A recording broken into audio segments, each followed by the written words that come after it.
Yun ang leadership na kailangan natin ngayon. And I guess that's a good decision na ginawa ng presidente natin. Sir, yung promotion po, General Torre, do you think it's a reward for the high-profile cases handled? Of course, the Kibuloy case and former President Rodrigo Duterte. Number one, no, ang sa akin lang talaga, lahat naman ng generals natin magagaling. Magaling si Nix, magaling. Maybe nakita niya na ito yung kailangan natin for this event. Hindi siya as a reward because capable naman yung tao talaga. Magaling si Nick, he can decide, he can do. So yun sasabi ko, partly but mostly because of the leadership. Yun ang leadership na kailangan natin ngayon. And I guess that's a good decision na ginawa ng presidente natin. Do you think, sir, yung mga cases na yun may impact kung bakit siya napili? Alam mo, it's the prerogative of the president, but ang sinasabi ko lang, magaling po yung tao. Pagka nandito ka sa Chief PNP, hindi yung anong na-contribute mo eh. How you will lead the big organization.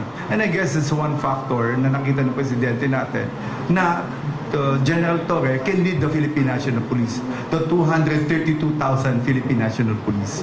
Sir, again for General Torre, he has to fill a big shoe kasi kayo ngayang magiging predecessor. So ano po bilin nyo sa kanya? Dahil nga ang dami niyang kakaharapin ngayon na siya na ang mamumuno sa PNP. No, number one, no, with Nick Torre, no, ayun ang sinasabi ko.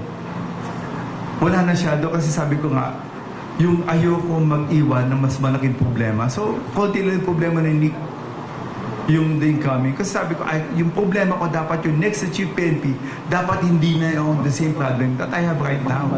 Kaya kinurek ko yung lahat ng problema ng within the organization. Yung internal, yung processing. Hindi, of course, hindi nyo nakikita. Kaya si Nick will have a different, mas lighter yung magiging problema niya kaysa naging problema ko ngayon. Believe me, mas madala. Mas ayos policies namin, mas ayos sistema namin, mas ayos namin how we handle yung mga tao may cases.